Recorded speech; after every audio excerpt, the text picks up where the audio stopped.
Hey everyone, I am just popping in here to follow up on some questions people had on my feed regarding muscle testing. And they were wondering, what is muscle testing?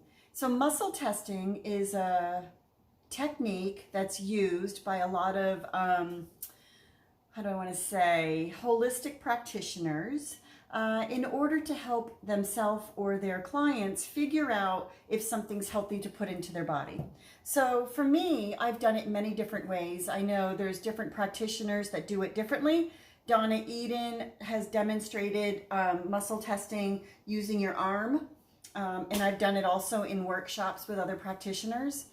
And there's also the technique of putting your fingers together and you put with your dominant hand, you hold what it is that you're muscle testing if you should be consuming it.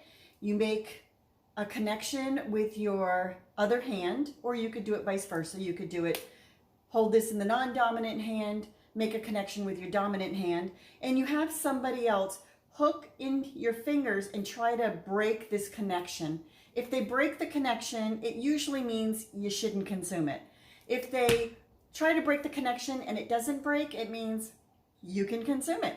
So for me, what that looks like for me, I'd use a different technique. I use this technique where I will hold this right here at my heart chakra, and I'll turn sideways just to give you an idea of what I do.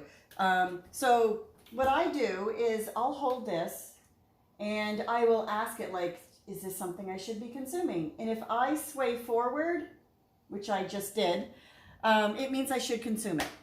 What else can I muscle test? Okay, so I'm going to be making a protein shake. So definitely the apple is going in there. I will be cutting the apple and sticking it in there. That's cool. Another thing, so I'm using a guide. I'm using a recipe. I'm using a guide. The other thing on my guide calls for Majuli dates. So I will take the bag of Majuli dates, and if you're wondering, like, if I'm being influenced because of the ingredients on here, I've been doing this long enough that I know how to center myself and clear myself of having a bias whether I should or shouldn't have it. So for me, what that looks like is when I hold the item, if I sway forward, it's absolutely. If I sway backwards, rock backwards into my heels, it means don't consume it. So for me, I'm not in, the power of suggestion is not there for me. So I'm clearing my thoughts, clearing the energy, and I'm asking the question, should these dates go in my, look at that. Absolutely. The other thing, ingredient that it calls for is some spinach. So I have this spinach mix. It's not just spinach, it's a spinach mix. So I'm looking at it and I'm thinking, okay, so let's see, let's clear out the energy, let's hold it. Should I be putting this spinach in there? Wow, that's a definite. The next thing that's in my ingredients is ice. So let me grab some ice cubes real quick. Now a lot of you are thinking, oh, that's pretty neutral, Deb. Ice is pretty neutral. Well, yes, and should I do ice or should I do water?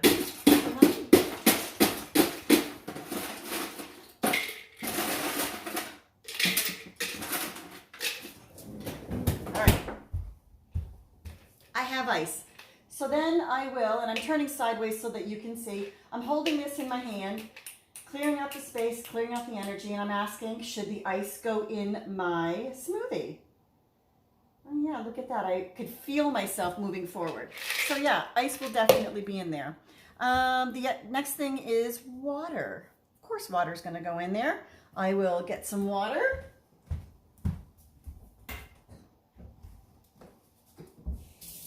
I'm actually feeling a little dehydrated today, so I know I need water. Okay, so clearing it out. Okay, should water go in the smoothie? Oh, look at that, I'm going backwards. No, no on the water. That's a surprise. Okay, so let's put that aside. And the last thing on it was fresh squeezed lemon juice. I don't feel like opening up a lemon. I want to get outside and do some gardening, but I have some essential oils. So let me just see if this will be okay. So let's clear out any construed ideas or pullings toward it and just set it in our hand. Should this lemon be put into my smoothie? Wow, yes. So I will be putting the lemon in there. Other items that I took out today, like I normally take a vitamin DK2, and I haven't taken it yet today, so I just want to ask, is this something that I need right now? Whoa, I am rocking backwards. The answer is no, I don't need this today. So there you go. That is an example of muscle testing. I hope that you found this information handy. And I just want to invite you, if this is a new concept for you, I just want to invite you to play with this idea. Really bring back your curiosity and playfulness. And now that you have this idea, I want you to play with it. I want you to give yourself permission to just say, this is interesting. Do I believe it? Do I not believe it? If you are one of those people that are very right brain and you need the science behind it, Google it. There's plenty of research out there in periodicals, in third-party research that says, yes, there is something to muscle testing. It is a true reality thing of this temple that you feed on what you should be consuming to help it sustain it, keep your vibration high, keep you in vibrancy, keep you so that your immune system is nice and strong. So get out there and get your feet and your hands in the dirt and put healthy things in your temple. I hope you enjoyed this quick video.